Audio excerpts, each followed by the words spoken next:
the row space of a matrix and the column space of that matrix have the same dimension.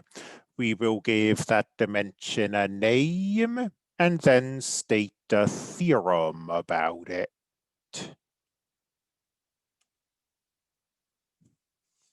Let me write down what I just said.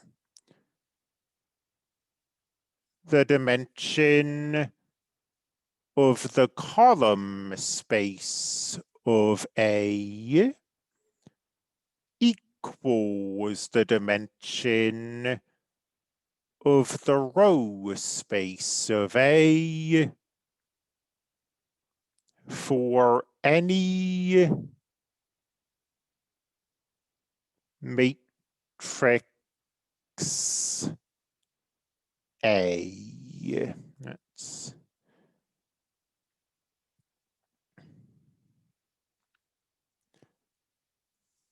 the proof of this is brief. We've seen that the dimension of the column space of A is the number of pivot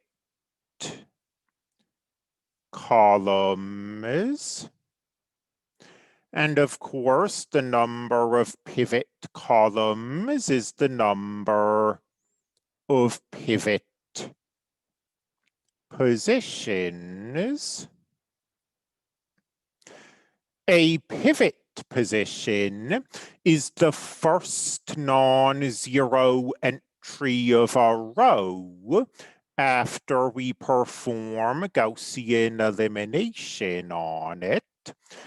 So a row has a pivot position if and only if Gaussian elimination doesn't turn that row to zero. And the number of pivot positions is the number of non-zero rows after Gaussian elimination, and the non-zero rows after Gaussian elimination are a basis of the row space. So the number of vectors in this basis is the dimension of the row space.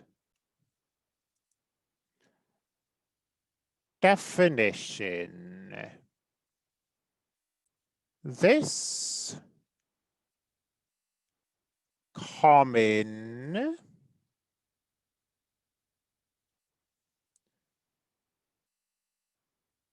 dimension is called the rank of A. And we'll now state the rank theorem. Although in the interest of full disclosure, in spite of being one of the only theorems in the textbook that gets a name instead of a number, we are not going to do a whole lot with the rank theorem. But let's let A be an M by N matrix. The rank theorem says that the rank of A plus the dimension of the null space of A is the number of columns of A. And we saw this briefly, although of course we didn't use the word rank. We phrased it in terms of the dimension of the column space. But we saw this briefly in the last section, and we saw the argument for why it's true. The rank of A is the number of pivot positions, which is then, of course, the number of pivot columns. That's because the rank is the dimension of the column space. The dimension of the null space is the number of free variables when we solve AX equals 0,